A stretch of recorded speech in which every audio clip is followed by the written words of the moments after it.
오늘 본문 말씀은 시편 78편 23절에서 25절까지 말씀이 되겠습니다.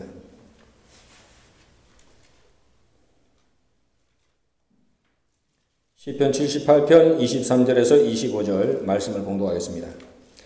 그러나 저가 오히려 위에 공창을 명하시며 하늘문을 여시고 저희에게 만나를 비같이 내려 먹이시며 하늘 양식으로 주셨나니 사람이 권세 있는 자의 떡을 먹으며 하나님이 식물을 충족히 주셨도다. 이는 하나님의 말씀이니라. 아멘. 오늘 본문 말씀 시편 78편 23절에서 25절까지 말씀을 통해서 권세 있는 자의 떡 얼마나 먹었습니까? 이런 제목으로 말씀 은혜를 나누겠습니다. 2015년도도 오늘 네 번째 주일입니다.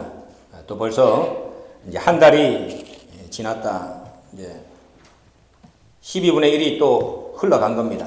어저께 출발한 것 같은데 빨리 지나가는 세월입니다. 변함없이 올해도 우리에게 말씀을 하나님은 맡겨줬습니다. 그 말씀을 다른 박질 시켜달라고.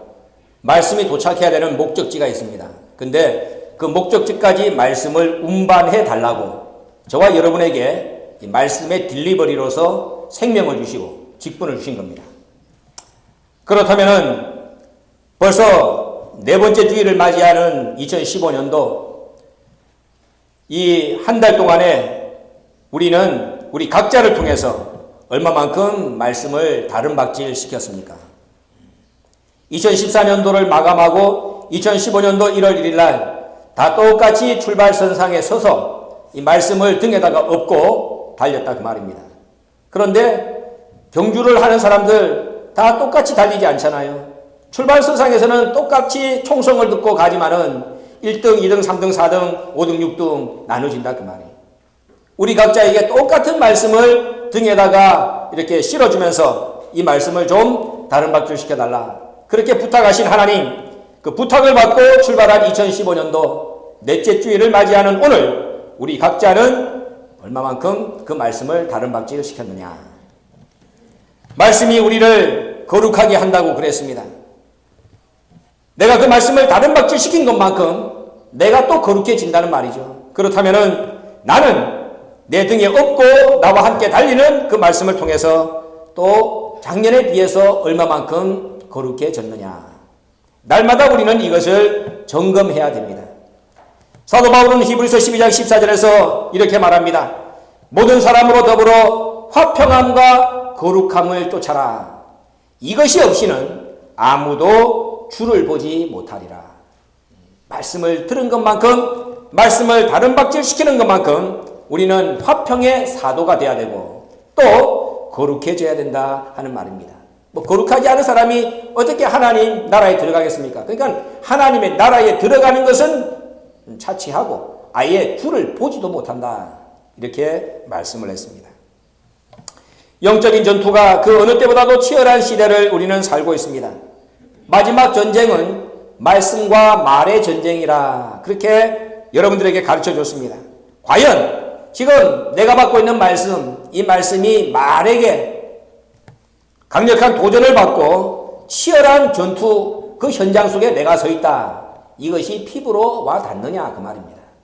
여러분들이 지금 세상에 말씀이 아닌 것들, 말씀을 무너뜨리고자 하는 이 마귀의 공작, 분명히 요한계시록을 보면은 더러운 귀신의 영이 거짓 선지자 입에 들어가서 우리를 무너뜨리고자 도전을 한다. 그렇게 얘기를 하고 있습니다.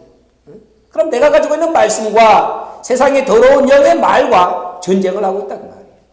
내가 지난 한 달을 살아오면서 얼마만큼 말씀이 도전받는 그것을 내 피부로 느끼면서 내가 달려왔느냐. 허락된 말씀의 분량이 이 영적 전쟁의 치열함의 척도를 가늠하는 가늠자입니다. 무슨 말이냐? 말씀이 많이 우리에게 주어지면 주어진 것만큼 그 말씀을 무너뜨리고자 공격해오는 적의 공세도 그만큼 강력하다는 말씀입니다. 반대로 우리를 무너뜨리고자 하는 이 어둠의 공작이 강하면 강할수록 우리는 그만큼 말씀으로 더욱더 강력하게 무장을 해야 견딜 수가 있다. 그 말입니다. 이것을 지금 느끼면서 달려오고 있느냐? 그것이죠. 요새 세계 정세를 보면은 그렇습니다. 한국국방대학원에서 이 이북 정세를 연구하는 연구원이 써놓은 논문을 제가 며칠 전에 봤습니다. 그랬더니 이분은 아주 그 논리가 정연하게 오늘 현세의 이 이북의 현재적인 그 대남 공작 그 현주소를 이 사람이 이게 논문으로 썼어요. 그런데 김정은이가 2014년도부터 2015년도까지 뭐를 공언하고 있느냐? 7일 전쟁. 그러니까는 7일 만에 남한을 먹는다. 이 공작입니다. 그런데 그 시나리오를 보니까는 너무나도 실현 가능성이 있는 완벽한 거예요. 7일이면 된다. 왜 7일이면 되느냐 그랬더니 일본이나 알래스카나 미국 본토에서 이 미국 주력군이 남한을 도와주기 위해서 오는데 걸리는 시간이 이게 뭐 절차상으로 보통 14일 정도 걸린답니다. 14일 정도. 그런데 지금 이 사람들이 7일 전쟁을 공언하고 하는 이유 중에 하나가 뭐냐 그랬더니 핵을 가지고 있다는 거지. 그러니까는 선제 공격으로 오키나와를 공격하고 그 다음에 알래스카를 공격하고 미국 본토에다가 이 핵미사일을 한두 방만 떨어뜨리면은 미국이 한국전에 본 주력 부대를 투입하자 결정하는 시간이 14일 이내에는 가능하지 않다는 거지. 그 사이에 지금 자기들이 가지고 있는 이 재래식 전력을 가지고 부산까지 7일이면 된다. 이게 공작이야. 7일이면 된다. 그런데 원로 목사님이 집필하신 우리 근현대사 책을 봐도 알지만은 이 내부의 이 빨갱이들이 보통이 아니에요. 그러니까는 후방에다가 몇 방을 떨어뜨려 놓으면은 전방으로의 공급로가 막히게 되고 후방에 있는 간첩들이 들고 일어나면은 이거 뭐 안팎에서 대한민국은 일주일이면 끝난다. 시나리오인데 허황된 얘기가 아니더라 그 말이에요. 아주 자세하게 써놨는데 그래서 작년 말부터 대한민국에 무슨 이 얘기들이 들어오는 이제 12월 달에 전쟁 난다. 2015년도 전쟁 난다. 이런 전쟁에 대한 시나리오들이 많이 이렇게 사람들 입에 오르내렸다 하는 말이죠. 그런데 그것을 피부로 느끼는 사람이 과연 몇 명이냐? 그 외부에 있는 사람들이 하는 얘기가 그래. 대한민국 같이 지금 이렇게 치열한 이게 진짜 목숨이 경각에 달려있는 북한과 대치하고 있는 이 나라가 지구상에 유일한데 한국에 와보면은 이 사람들이 그냥 전쟁에 대한 생각을 갖고 있는 사람이 없다는 거지. 없다는 거예요. 야, 그거는 뭐 20년 전에도 30년 전에도 우리 아버지 때, 우리 할아버지 때 이미 얘기했는데 한 번도 1953년 이후로 전쟁이 났냐? 안 났다는 거지. 그렇게 50년이 지났어. 근데 무슨 새삼스럽게 전쟁이 난단 말이냐. 그러니까 아무리 전쟁 얘기를 해도 이 대한민국의 백성들은 그 경각심이 없는 거야. 그리고 젊은이들은 뭐라고 생각하느냐. 여차직 하면 비행기 타고 떠나면 되지 뭐. 그런 거예요. 이게 대한민국의 현실이라는 거지. 그러나 국방을 연구하는 연구원들의 그 논문 속에서는 북한이 지금 어느 정도까지 준비를 하고 있는가 하는 것이 이렇게 공개가 되고 있는 현실이다. 그걸 보면서 느낀 게 그것입니다. 우리가 아무리 말로는 지금 뭐 어둠과 싸우고 있다. 악한 영과 싸우고 있다. 마지막 전쟁은 말씀과 말의 전쟁이다. 얘기를 해도 내 삶 속에서 그것이 이게 느껴지지 않으면은 그저 그 말장난에 불과하게 보이는 거예요. 그러니까는 어제와 오늘 변함이 없는 삶을 그냥 살고 있는 겁니다. 그저 교회 나가면은 목사님이 의례적으로 그렇게 말할 뿐이지 뭐. 내 삶의 현장을 봐라. 달라진 게 뭐가 있냐? 누가 와서 나를 괴롭히는 사람이 있습니까? 누가 와서 나를 찝쩍거리는 사람이 있습니까? 없거든. 뭐 자기 생활이 뭐 말씀으로 말미암아서 궁핍해지고 어려워지고 힘들어졌나 느끼지 못하거든요. 그러니까 뭐 듣는 거하고 생활 자체가 언제나 이렇게 서로 하나가 되지 못한 가운데서 살아가고 있다는 거지. 이게 우리의 현실입니다. 그런데 그 국방 그 써놓은 사람의 그 마지막 결론이 뭐냐? 김대중 대통령, 노무현 대통령 10년 그 10년 속에서 사람들이 알게 모르게 이렇게 안보에 대해서 완전히 무너졌다는 거죠. 무너졌다는 거예요. 어느새 내 이 말씀의 이 방어선이 내가 어떻게 허물어졌는지도 모르는 가운데에 허물어져 있다면은 그걸 볼 줄 알아야 마지막 전쟁에서 살아남을 수가 있다는 겁니다. 언제나 말씀이 그냥 이대로 있는 게 아닙니다. 이대로 있는 게 아니야. 그러니까 이게 치열함이 보여야 되는 거야. 그래서 성경은 날마다 우리 보고 깨어있으라, 예비하고 있으라, 준비해라. 준비하라 그거야. 눈에 보여야지. 보여야지. 하나님이 우리에게 말씀을 주셨습니다. 말씀을 주셨다는 것은 우리에게 말씀의 권세와 말씀의 능력을 주셨다는 말입니다. 알았어요? 여러분들이 내가 말씀을 받았다. 내가 말씀을, 하나님이 나에게 말씀을 주셨다. 그 주셨다는 게 뭐냐 그 말이야. 말씀의 권세, 말씀의 능력을 줬다는 거야. 그 권세와 능력으로 어둠을 호령하라. 그 권세와 능력으로 마귀와 대적해라. 싸워서 이겨라. 그래서 말씀을 우리에게 주신 겁니다. 너희가 마귀와 싸워서 마귀가 빼앗은 이 땅을 그리스도의 나라로 바꿔라. 그런 명령 속에서 우리에게 말씀을 주신 것이고 그 말씀을 통해서 말씀의 권세와 능력을 줬다는 말입니다.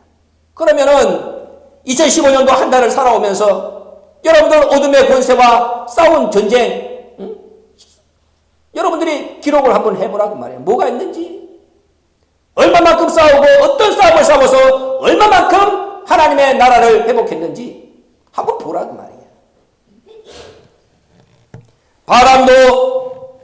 바다도 순종케 하신 말씀을 우리에게 주셨습니다. 귀신을 쫓아내는 말씀을 주셨습니다.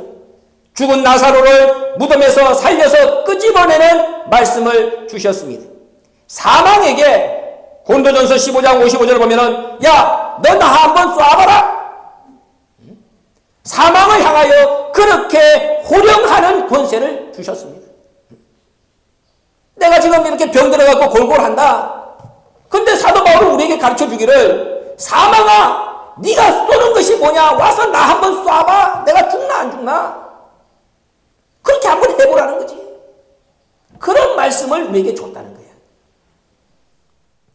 요한복음 18장 6절에 보면은 당신을 잡으러 온 자들에게 내놓으라. 나야 나야. 그 말씀 한마디 하니까는 잡으러 온 사람들이 땅에 엎드러져 버렸잖아요. 놀래가지고. 그게 예수님의 말씀의 권세인데 이 말씀의 권세, 이런 말씀의 권세를 우리에게 줬다는 것이. 그러면은 작년까지는 몰라도 올해 한 달을 살아오면서 과연 이런 권세가 당당한 말씀을 내가 얼마만큼 어떻게 체험을 했었느냐. 그걸 한번 돌아보라는 겁니다. 돌아봐라. 권세가 빠지고 능력이 없는 것은 말씀이 아닙니다. 권세가 빠지고 능력이 없는 것은 말씀이 아니야. 그런데 우리가 말씀을 받았다고 그러면서도 이 권세와 이 능력을 한 번도 활용하지 못하고 한 번도 자신의 삶 속에서 제대로 체험하지 못하고 산다면은 성경 말씀에 너는 가짜다. 너는 네 속에 말씀이 없다. 성경은 그렇게 말씀을 하고 있다는 거죠. 그러니까 오늘부터는 여러분들이 내 속에 진짜 말씀의 권세와 능력이 있다. 그렇다면은 그 말씀의 권세와 능력을 한 번은 시험을 해보라고 말이야. 시험을. 여기 그랬잖아 분명히. 2015년도는 우리에게 2배의 부흥을 준다. 근데 정말로 그 2배의 부흥이 일어날 수 있도록 이 말씀의 권세, 말씀의 능력을 활용을 해보라고 말이야. 활용을 해. 알았어요? 제발이지 요 모양 요 꼴로 나오지 말고 한번 해봐. 한번 해보라 그 말이야. 한번 전도하러 가봐. 한번 부딪혀봐봐. 가서 한번 얘기를 해봐. 과연 내가 믿고 갔더니 작년하고는 다르구나. 반응이 다르구나. 내가 정말로 내 입에서 나가는 말씀이 내가 들어도 놀랄 만큼 힘 있는 것을 내가 느끼는구나. 한번 해보라니까는. 지금까지 안 됐으니까는 안 된다. 그렇게 생각하지 말고 내 속에 들어있는 말씀이 올해만큼은 권세와 능력으로 역사한다는 것을 내가 믿고 한번 해보라 그 말이야. 해봐. 그러면은 여러분들이 이렇게 나오겠습니까? 안 한 거야. 안 한 거야. 내가 이 땅에 살면서 내가 그랬어요. 얼마 전에도 어떤 권사님한테, 야, 내가 이 콜롬비아 땅에 내가 지금 5년 내가 이렇게 살았는데 내가 놀랍다. 뭔 놀라우냐. 내가 여기 이 짐에 아침에 운동을 하러 갔었어요. 근데 누가 나한테 인사를 하더라고. 나이 많은 분이 인사를 해. 그래서 인사를 해서 나는 반갑다고 인사를 해놓고 그 다음에 내가 이제 옷을 다 주워 입고 나가는데 그 사람은 이미 옷을 다 입고 내가 옷 입기를 기다리고 있다가 툭 튀어나와서 나한테 인사를 하는 거야. 근데 자기가 어느 교회 장로다. 그러면서 뭐 거기 오는 사람들은 아침에 나오는 것은 뻔하게 목사니까 교회 일로 오셨습니까? 그러더라고. 그래 내가 교회 목사라고. 그러시냐고. 그래서 내가 신광교회 목사라고 얘기를 했어. 그런데도 이분은 너 신광교회 목사냐 이 거부가 없어. 그냥 그러시냐고. 반갑다고. 자기 이름도 얘기하는 거야. 근데 내가 그 이름을 잊어버렸어. 그래서 내가 그렇게 했다. 그 사람한테 뭐라고 얘기했냐. 내가 이 콜롬비아 땅에 5년 살았는데 나보고 먼저 아는 체 하는 사람은 당신이 처음이라고. 내가 너무 감격스러워가지고 내가 지금 몸둘 바를 모르겠다고. 또 만나자고 그런 거야. 그래갖고 그 다음날 또 가서 어저께 갔는데 없는 거야. 그 사람 시간에 맞춰갖고 새벽 예배 끝나자마자 쫓아갔는데 없더라고. 그래서 없는 줄 알고 야 꽝이구나. 그랬더니 끝나고 나서 내가 이제 9시까지 거기 앉아있었더니 그 집사람하고 왔더라고. 이미 7시 15분에 왔어. 새벽 예배 끝나고 매일 온대 그분이. 그래서 내가 그분한테 그랬거든. 내가 사실 당신을 오늘 기다렸다고. 커피라도 한잔 하려고. 그랬더니 좋죠 그러더라고.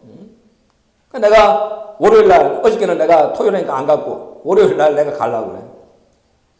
내가 그러면서 뭘 느꼈냐 그러면은 이 땅에 있는 사람들이 전부 다가 우리 신광교회를 거부한다. 나도 내 마음속에도 그런 게 있는 거야. 누구하고 얘기를 하면 뭐 하겠니? 그놈이 뭐 내 말 듣겠니? 그러니까 바보 그냥 내가 먼저 가서 인사하는 것보다는 누가 그냥 와서 나한테 아는 체 해주는 사람이 있으면은 다가가려고 그러지. 나 스스로도 이미 딱 문을 딱 닫고 있더라고. 그런데 그 사람이 먼저 아는 체를 해주고 이러니까는 내가 생각이 달라지는 거야. 2015년도부터는 내 생각이 바뀌어야 되는구나. 하나님이 은혜 가운데 나한테 2배 부흥을 준다 그랬고 내가 교인들한테 2배 부흥을 이루자 그랬더니 하나님이 나한테 먼저 말 붙이는 사람을 보내줬구나. 근데 나는 사람들이 경계할 거야. 이 땅에는 서로 얘기가 통하는 사람이 아무도 없어. 이런 생각을 갖고 있었구나. 근데 내가 회개했다니까는. 하나님이 나한테 그렇게 생각을 바꾸라. 이래갖고 먼저 인사하고 이런 사람을 보내줬다. 그럼 너도 생각이 바뀌어야 되지 않겠느냐. 그래야 네가 2배 부흥을 할 거 아니냐. 내가 회개했기 때문에 여러분한테 얘기하는 거야. 오죽 하나님이 우리한테 복 주려고 그러는데 우리가 초롱성같이 스스로 문을 딱 닫고 있으니까는 교회 장로라는 사람이 먼저 와가지고 인사하게 만들었겠냐 그 말이지. 내가 때려 죽일 놈이지. 그러니까 여러분들도 그런 마음을 버리고 하나님이 반드시 2015년도에는 우리에게 갑절 부흥을 이룰 수 있도록 기회를 준다 그랬으면은 지금까지 두드려도 안 됐더라도 또 가보라고 말이야. 그 사람 마음을 어떻게 하나님이 바꿔놨는지 알게 뭐야. 알았어요? 가봐. 올해는 준다 그러니까는 한번 말씀의 능력과 권세를 우리가 체험을 해보자 그 말이지.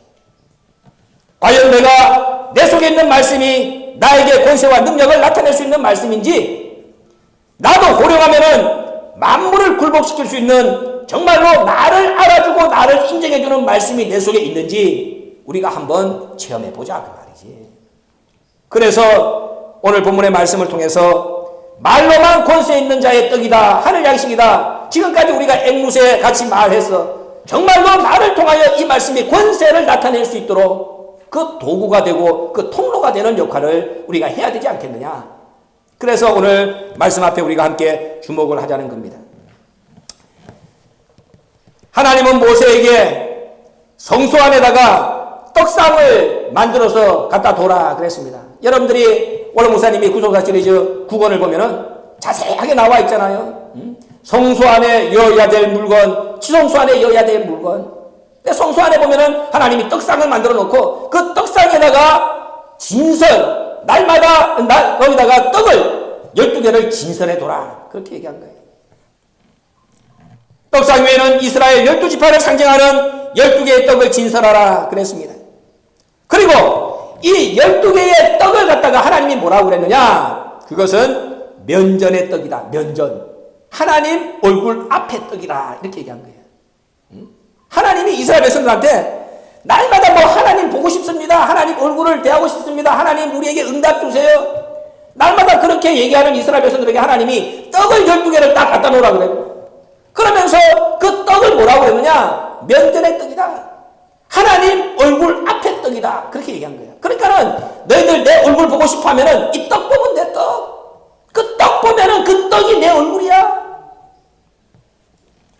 말씀을 보기를 원할 때마다, 말씀을 듣기를 원할 때마다, 말씀을 만나기를 원할 때마다, 하나님의 얼굴을 보기를 원할 때마다 그 떡 앞으로 가라. 그렇게 말씀하신 거예요. 오늘 우리에게도 마찬가지야. 하나님 얼굴을 보고 싶습니다. 그러면 성경책 앞으로 가라 그 말이야. 성경책 앞으로 가라. 그러면은 네가 하나님 얼굴을 본다. 성경은 안 읽으면서 하나님의 말씀은 뒤적거리지 않으면서 하나님 보고 싶습니다. 말씀을 깨닫고 싶습니다. 해봐야 하나님께서 너는 내 면전 앞으로 나오지 않았지 않느냐. 면전 앞으로 나오면 되는데 면전 앞으로 나오면 내 얼굴을 볼 수 있는데 면전 앞으로 나올 준비도 안 됐으면서 뭘 내 얼굴을 보여달라 그러냐. 올해는 그런 측면에서 제발 성경 한 번은 읽으시기 바랍니다. 작년에 성경 한 번 읽은 사람 손 들어봐요. 세상에 여러분같이 나쁜 사람들이 어딨냐 그 말이야.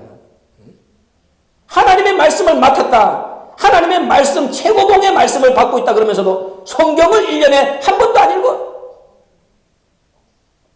하나님 얼굴 앞에서 사는 게 아니야.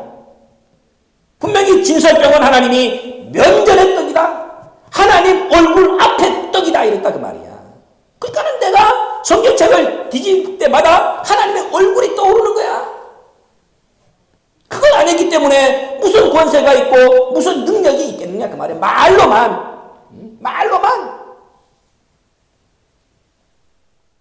올해는 무슨 일이 있더라도 창세기부터 요한계시록까지 성경 한 번은 읽어야 돼.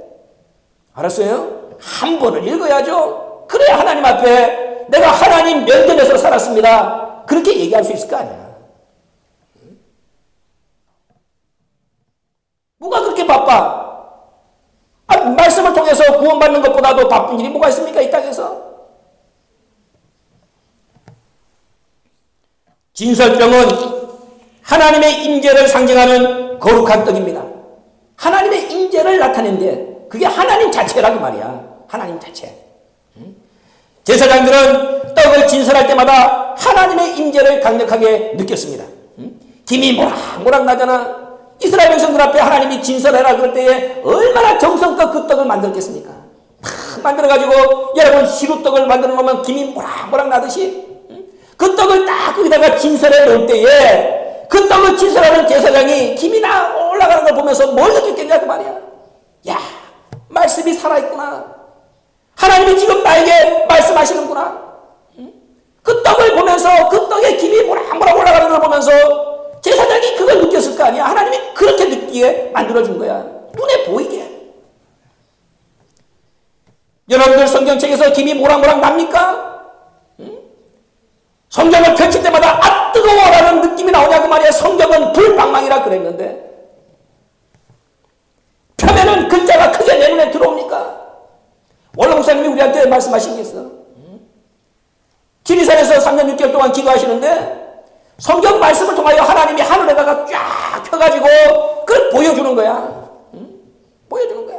그러니까 뭐 창세기 1장 1절 해가지고 거기다 하늘에다 대라고 쫙 가르쳐 주는 거야. 그게 그냥 하늘에다가 글자를 쫙 보여주는 거야. 그걸 쓰는 거야. 생각해봐. 얼마나 감동스러웠겠어. 성경을 딱 펴니까는 글자가 크게 들어오는 거야. 그러니까는 어떤 분들한테 어떤 성경 구절을 얘기하면은 그분들이 나한테 그런 얘기, 아니 성경에 그런 구절도 있습니까? 근데 왜 그분들이 나한테는 안 들어왔습니까? 그런 거야. 글자가 자기한테 은혜가 될 때는, 김이 모락모락 날 때는 큰 글자로 들어오는 거야. 큰 글자로. 그건 뭐 한두 사람이 그렇게 얘기하는 게 아니야. 말씀의 은혜를, 그러니까 그렇게 느껴요.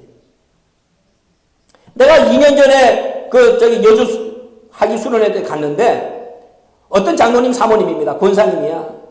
영어 강사하시는, 고등학교 영어 교사입니다. 그런데, 여주에는 가면은, 굴 속에, 금강 굴 속에 기도처를 만들어 놨잖아요. 한 200m를 들어가야지 기도처가 나와. 그런데 이분이 그날은 뭘 얘기했느냐, 뭘 생각했느냐. 여러분들 아마 그거 사평한 뒤에 봤을 거야. 이분이 어떤 고등학생이 그 안에서 기도하면서 내가 이 안에서 십자가를 체험하고 싶습니다. 그랬다는 거지. 그러니까는 그 벽에서 십자가를 본 거야, 이 고등학생이. 그러니까 그 얘기를 하고 나니까는 자기도 이 고등학교 선생이, 여자 선생님이 여러 가지 가정일이나 뭐 학교일이나 뭐 신앙적으로 흔들리가지고 갈등이 있어가지고 자기가 이번 수련회 때 가면은 자기도 그 기도처 가서 기도하면서 나도 한번 십자가를 체험해야지. 그렇게 하고 간 거야. 그런 마음으로 갔는데 이분이 십자가를 본 거야, 거기서. 아마 여러분도 참평한지 찾아봐. 그분 간증을 내가 본 적이 있어. 남편은 장로입니다. 그분은 권사고. 그러니까는 말씀은 그렇게 간절한 마음이 있는 자에게 다가오는 거야. 간절한 마음이 있는 자에게. 그리고 그것을 다른 데가 아니라 더 쉽게, 얼마든지 우리가 마음이 오픈되면은 더 많이 체험할 수 있는 데가 우리 교회야, 우리 교회.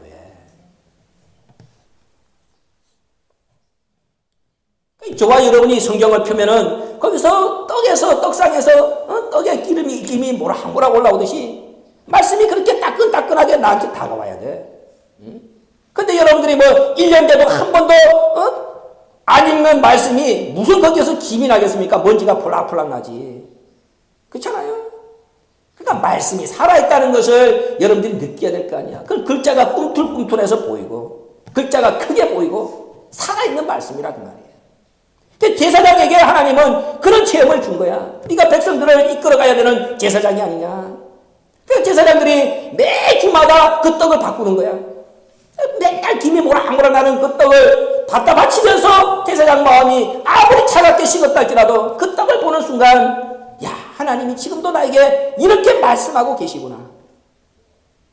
그러면은 나가서 백성들한테 제대로 된 하나님을 소개할 거 아니냐 그 말이지. 여러분들에게 그런 체험이 있는 2015년도가 되기를 바랍니다. 알았어요? 성경을 펼 때마다 거기서 김이 모락모락 나는 말씀, 따끈따끈한 말씀, 그래서 차갑게 식은 내 마음에 불을 지필 수 있는 그 말씀을 여러분들이 만나시길 바랍니다. 그래야 권세가 오는 거야, 권세가. 12개의 떡은 이스라엘 12지파를 상징합니다. 그런데 하나님이 12개의 떡을 바치라고 그런 거야. 왜 12개의 떡을 바치라고 그러겠습니까? 이스라엘 전체 그 12지파 가운데서 한 지파도 빠짐없이 내 앞으로 다 나와야 된다. 어떤 지파는 강한 지파가 있습니다. 어떤 지파는 힘이 있는 지파가 있습니다. 어떤 지파는 힘 없는 지파가 있습니다. 그러나 하나님은 힘이 있든 힘이 없든 12지파는 내가 선택하고 내가 세웠으니 한 지파도 빠짐없이 나와야 된다. 그걸 가르쳐 주는 거예요. 말씀 받기로 예정된 자들, 그리고 오늘 하나님의 말씀을 받고 있는 사람들, 그들의 삶의 형편이 어떻든지, 그들의 믿음의 수준이 어떻든지, 내가 한번 너희들을 찍었다. 그래서 너희들 가슴 속에 말씀을 심어놨다. 그러면은 그 중에 한 사람도 나고자가 있어서는 안 된다. 그걸 가르쳐 주는 거예요.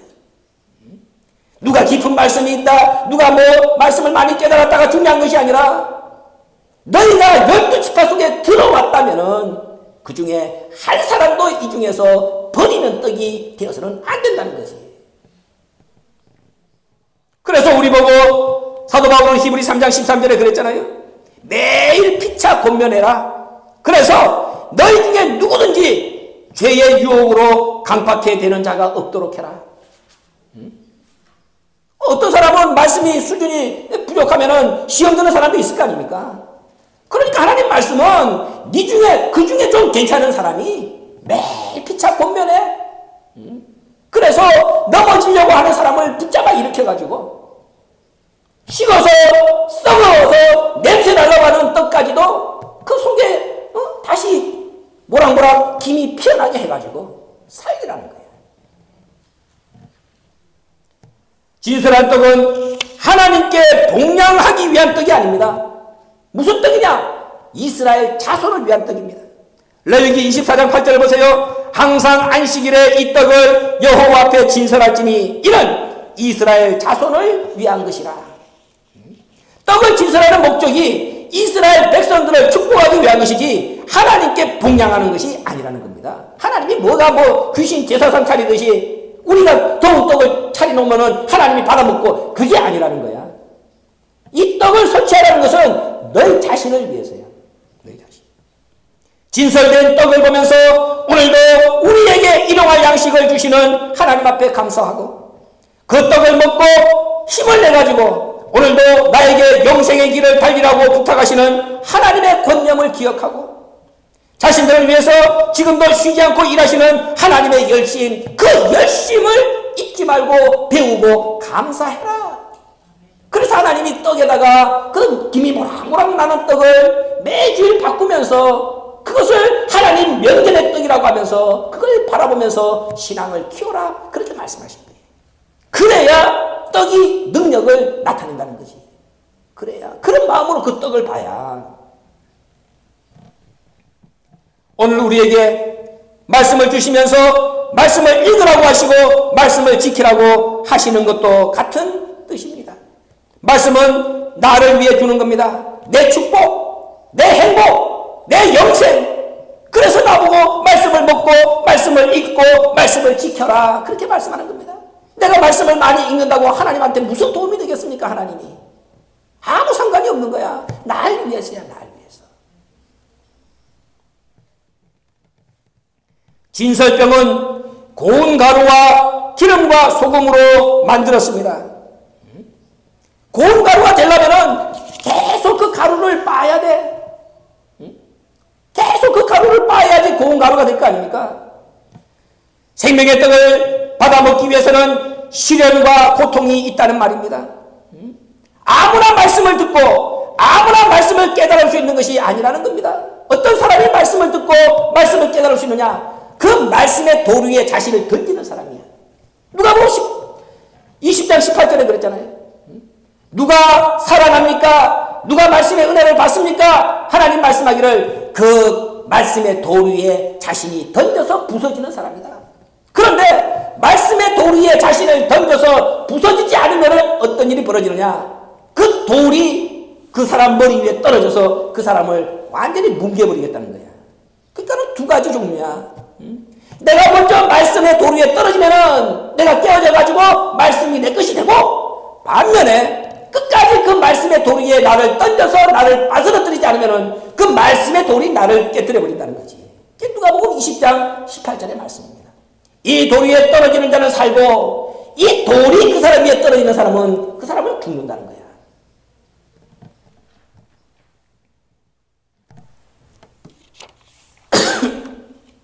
그런데 이 진설에 놓은 떡의 제일 위에다가 하나님은 뭘 두라 그랬느냐? 유향을 둬라 그랬어. 유향. 잘 들으세요. 여러분 밖에 나가서 여기 그림이 있으니까 다시 한번 봐봐. 이 두 줄로 12개의 떡을 해놓은 그 위에다가 유향을 뒀어요. 유향. 그 유향은 왜 뒀느냐 그랬더니 이 떡을 일주일마다 바꾸잖아요. 이 떡을 일주일마다 바꿀 때에 이 떡이 이제는 새 떡에서 일주일 됐으니까 이제 헌떡이 됐잖아. 헌떡이 됐다고 해가지고 그 떡을 헌신장처럼 버리지 말고 이 떡을 비록 제사장들이 이제 갖다가 먹지만은 이 떡이 향기롭다, 정결하다. 그것을 증명하기 위해서 그 떡을 바꿀 때마다 거기다가 유향을 피우라 그런 거야. 안식일마다 진설병을 교체할 때에 유향을 살라가지고 하나님은 그 진설되었던 그 떡을 기념하라고 말씀했습니다. 무슨 말이냐? 하나님의 말씀은 한 말씀도 버릴 것이 없이 존귀하다. 하나님 말씀은 그것이 옛 말씀이든 그것이 새 말씀이든 하나님의 말씀은 존귀해.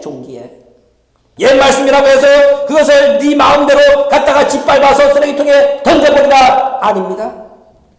말씀이 교체돼가지고 새 말씀 시대가 열렸다고 해서 옛 말씀을 무시하고 버려도 된다는 것이 아니라는 말입니다.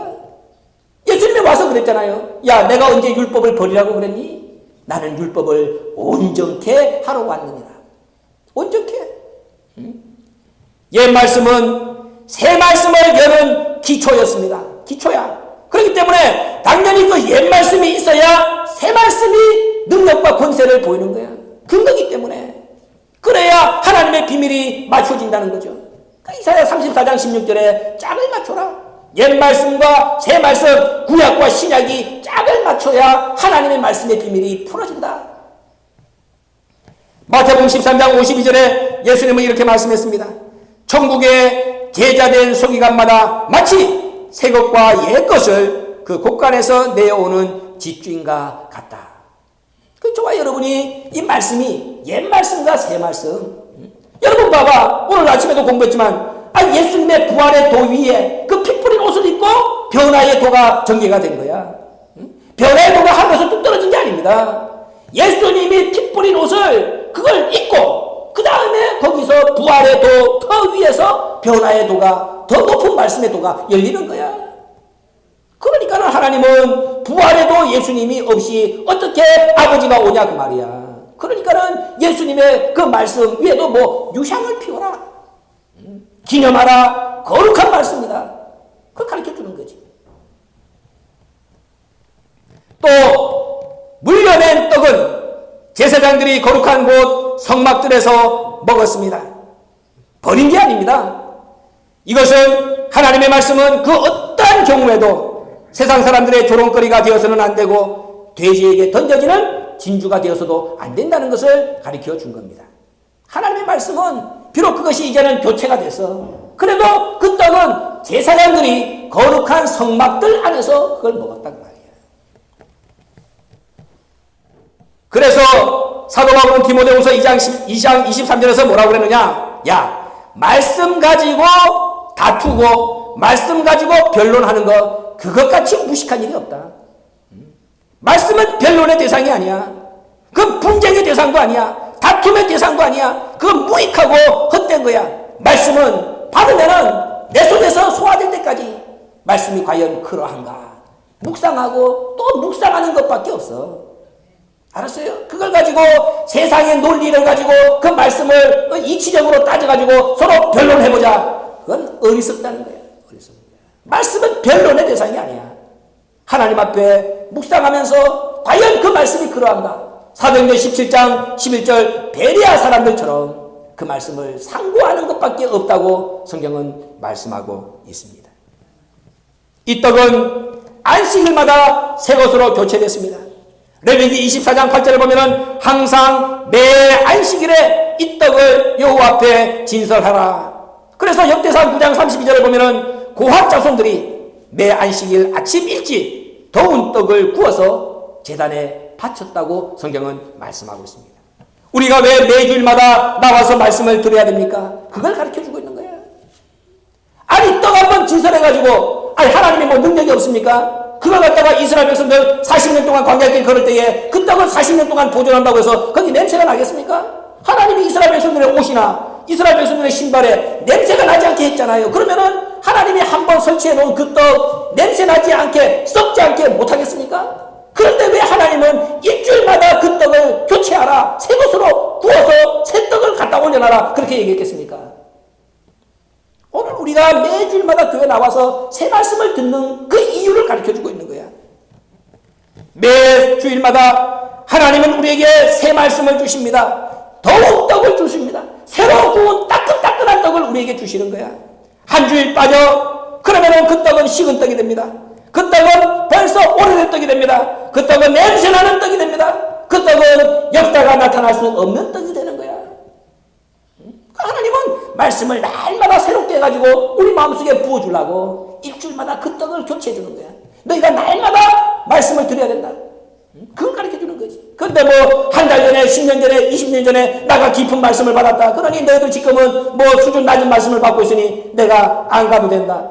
택도 없는 소리야. 20년 전에 10년 전에 그 말씀이 아무리 깊어도 하나님이 오늘 나와서 새 떡을 안 먹으면 그 떡은 냄새나는 오래된 썩은 떡이야. 그래서 하나님은 우리 보고 그런 교만함을 버리게 하기 위해서 매주일마다 하나님은 우리에게 새 떡을 공급해 주고 있다. 그걸 우리에게 가르쳐 주려고 일주일마다 그 떡을 바꿔라 명령을 하신 겁니다.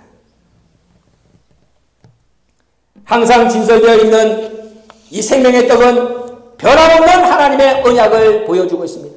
변함이 없는 하나님의 언약. 하나님은 우리에게 영원한 언약을 주셨습니다. 그 언약은 우리가 듣지 않고 사는 영생입니다. 요한일서 2장 25절에 하나님이 우리 인간에게 주신 약속은 그거 하나밖에 없다고 그랬습니다. 우리가 영생하는 것, 영생하는 것. 그 영생의 약속은 하나님이 우리에게 주셨는데 그것은 불변입니다. 내가 그 약속을 깨뜨리지 않는 한 하나님 쪽에서 먼저 그 약속을 깨뜨리는 일은 없습니다. 그래서 하나님이 우리한테 하신 말씀이 그 진설되어 있는 떡은 변함없는 내 언약을 나타내는 것이다. 레위기 24장 8절에 그렇게 말씀했습니다. 네가 그 떡을 보면은 오늘도 하나님의 약속이 나에게는 유효하구나. 나에게는 살아있구나. 내가 저 떡을 버리지만 않으면은 내가 저 떡을 먹기만 하면은 하나님이 나에게 주신 그 영원한 영생의 약속은 오늘도 나에게 불변의 약속으로 적용되는구나. 그거를 느끼고 감사하라는 겁니다. 안식일마다 바뀌는 새 떡, 그 떡을 보면서 하나님의 언약은 언제나 나에게 새롭게 다가오고 그 언약은 지금도 따끈따끈하게 김이 나는 살아있는 언약이고 그래서 내가 믿기만 하면은 하나님께서 나를 버리지 않은 증거가 되고 그래서 그 언약은 영원토록 나에게 유효하다는 것을 믿고 절대로 하나님의 말씀에서 먼저 떨어지는 자가 되지 말라. 성경은 그것을 우리에게 가르쳐주고 있다는 겁니다. 일주일마다 떡이 바뀌었습니다. 그러면은 이 묵은 떡이 새 떡으로 교체되는 것을 보면서 우리는 어떤 느낌을 가져야 되겠습니까? 떡만 바뀌면 뭐 하겠습니까? 그 떡을 먹고 그 떡을 바라보는 우리의 마음의 자세도 바뀌어져야 됩니다. 말씀을 대할 때마다 날마다 내 마음과 내 심령이 새로워져야 됩니다. 말씀을 대할 때마다 날마다 내 심령이 더 뜨거워져야 됩니다. 그리고 일주일마다 나와서 새 말씀을 받을 때마다 내 마음속에 더욱더 새롭게 감사하는 그 마음이 차고 넘쳐야 된다는 거예요. 그러니까 떡은 새 떡인데 내 마음이 그대로다. 내 마음이 변하지 않는다. 내 마음이 제자리 걸음이다. 그래봐야 떡은 나하고 상관이 없는 것이 되는 거야. 새 떡을 먹을 때마다 내 심령이 새롭게 뜨거워져야 돼. 내 마음에 새로운 도전이 와야 되고 내 마음속에 새로운 언약이 샘솟듯이 솟아나야 되고 그래야 변하는 심령 속에서 이 새 떡이 능력과 권세를 나타낼 수가 있다는 것을 보여주는 겁니다. 이스라엘 백성들이 행군할 때 하나님은 이 무거운 12개의 떡을 진설한 상태에서 함께 이동하라 명령했습니다. 잘 들으세요. 우리가 생각할 때는 하나님, 우리가 지금 이제 하나님 명령으로 이동합니다. 그러면은 거기다가 무슨 떡 같은 거 넣으면 먼지도 들어가고 광야 바람도 불어오고 그러면은 떡이 상할 거 아닙니까? 그러니까 하나님 우리가 생각할 때는 그 떡은 또 다시 딱 가서 이 성막을 쳐놓고 거기다가 딱 떡상을 만들어 놓고 그때 새로운 떡을 구워서 딱 김이 모락모락하게 하나님 하겠습니다. 이럴 수 있잖아요. 하나님은 아니다. 너희가 광야에서 이동할 때에 거기다가 떡 12개를 그대로 만들어가지고 그대로 딱 포장해가지고 그걸 들고 그대로 움직여라. 그렇게 말씀했습니다. 무슨 말입니까? 우리는 그 어떤 상황에서도 말씀과 함께 해야 하고 그 어떤 상황에서도 말씀을 받아들이는 우리의 자세를 흐트러뜨려서는 안 된다. 하나님은 이것을 우리에게 보여주신 거야. 야, 지금이 뭐 평안하다고 해가지고 말씀의 떡이 거기 고요하게 있고 이동할 때는 내가 지금 움직이니까는 말씀도 요동합니다. 아니다는 거지. 평안할 때나 이동할 때나 전쟁을 할 때나 말씀은 언제나 똑같은 마음으로 네 심령 중앙에 딱 자리하고 있어야 된다. 요동하면 안 된다. 변하면 안 된다. 변질시켜서는 안 된다. 그거야. 저와 여러분 봐봐. 평화로울 때 듣는 말씀하고 여러분들 또 위기 상황에 듣는 말씀이 같습니까? 평안할 때는 예수 안 믿는 사람이 어디 있어? 목숨 안 바칠 사람이 어디 있습니까? 평안할 때는 다 하나님 내가 죽는데도 같이 가고 베드로 같이 다 그렇게 얘기하는 거야. 옥에도 같이 가고. 그러나 예수님이 잡히니까는 전부 다 도망갔잖아. 그 성경은 그걸 가르쳐주는데 그걸 이스라엘 백성들이나 제자들은 몰랐다는 거지. 왜 하나님이 이스라엘 백성이 행군할 때도 떡을 진설해가지고 그 흔들리는 가운데서도 그 떡을 제대로 운반하라고 그렇게 명령했을까? 상황 따라 말씀이 변해서는 안 된다는 거예요. 어떤 상황에서도 말씀과 나는 생사를 함께 해야 되고 어떤 상황에서도 말씀 앞에 무릎 꿇는 내 자세가 흐트러져서는 안 된다. 평안할 때나 위기 상황 속에서도 하나님 앞에 무릎 꿇고 말씀을 사모하는 간절한 마음만큼은 똑같아야 된다. 성경은 그것을 우리에게 가르쳐 준 것입니다. 우리의 마음 자세가 그렇게 끝까지 흐트러지지 않을 때에 하나님도 말씀으로 우리를 끝까지 붙잡아 주신다는 그 약속을 그렇게 우리에게 가르쳐 주신 것입니다. 광야길을 그렇게 행군한 진설병은 마침내 실로에 안치됩니다. 우리가 말씀을 맡은 자로서 말씀을 받은 사람으로서 끝까지 말씀을 잘 지키면은 하나님이 저와 여러분을 천국에 안착시켜 주신다는 그 사실을 보여주고 있는 증거입니다. 여호수아 18장 1절과 2절 말씀 보면은 광야에 그렇게 흔들림 속에서 운반되었던 말씀이 마지막으로 이 실로에 영원히 안치가 된 거야. 영원히.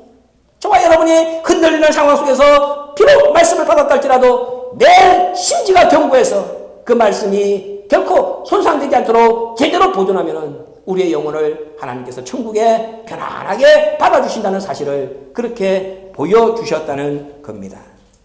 말씀은 먹은 것만큼 권세와 능력을 나타냅니다.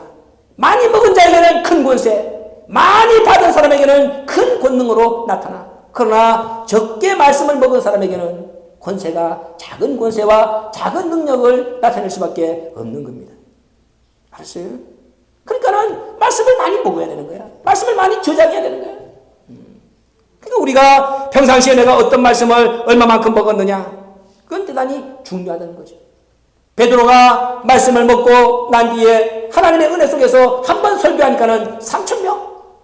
사도 바울이 그렇게 예수를 핍박하다가 말씀을 먹고 난 뒤에 그 말씀의 능력으로 신약성경 12권을 썼잖아요. 그러니까 그 신약성경 12권을 통해서 오늘날 전 세계를 기독교인으로 만들어버리는, 전 세계 3분의 1을 기독교인으로 만드는 그 일을 감당했잖아요. 그러나 시작할 때 그 사람들은 얼마나 미약했습니까? 감옥에도 가고 죽을 고비를 그렇게 넘기고. 그러나 마침내 그 말씀은 오늘날 승리해서 우리에게까지 이 영원한 언약을 우리에게까지 약속을 보여주시는 그러한 놀라운 승리 역사를 감당했다고 오늘 성경은 우리에게 증거를 하고 있습니다. 우리는 마지막 말씀을 맡았습니다. 남들이 듣지 못한 변화의 말씀을 들었습니다. 이 세상 그 누구보다도 말씀의 강력한 권세와 말씀의 강력한 능력을 보장받은 사람들입니다. 이 강력한 말씀의 권세와 이 강력한 말씀의 능력으로 먼저는 자기 자신을 이기고 세상을 이기고 죄를 이기고 어둠을 이기고 그래서 이 땅에 하나님의 말씀의 권세와 능력으로 하나님의 나라를 굳건하게 회복하는 말씀의 마지막 용사들이 다 되시길 부탁을 드립니다. 2015년도만큼은 아까도 얘기한 대로 내 속에 있는 말씀이 과연 나에게도 권세와 능력을 나타내는 살아있는 나를 인정하는 말씀인가, 그것을 스스로 마음껏 시험하는 그런 복받는 한 해가 되시길 주님의 이름으로 축복드립니다. 고마우신 아버지 감사합니다. 오늘도 저희들에게 권세 있는 말씀의 떡을 주시고 이 말씀의 떡을 먹고 세상을 이기고 어둠을 이기고 죄악을 이기고 자기 자신을 이길 수 있는 권세와 능력을 더하여 주시니 감사합니다. 2015년도는 우리에게 갑절의 부흥의 역사를 이루라고 명령하셨습니다. 그 어느 때보다도 더 강력한 말씀의 권세와 능력을 우리에게 더하여 주시겠다는 약속인 줄 믿습니다. 이 말씀의 권세와 능력으로 올해만큼은 이 땅을 정복하고 그래서 이 땅에 죽어가는 신령들에게 산 소망의 메시지를 힘을 다하여 전해서 하나님 아버지 눈에 보이는 구원받는 숫자도 갑절로 이전을 채울 수 있는 신광의 권속들 모두가 되게 하여 주시옵소서. 예수님의 이름으로 감사기도 올려옵나이다.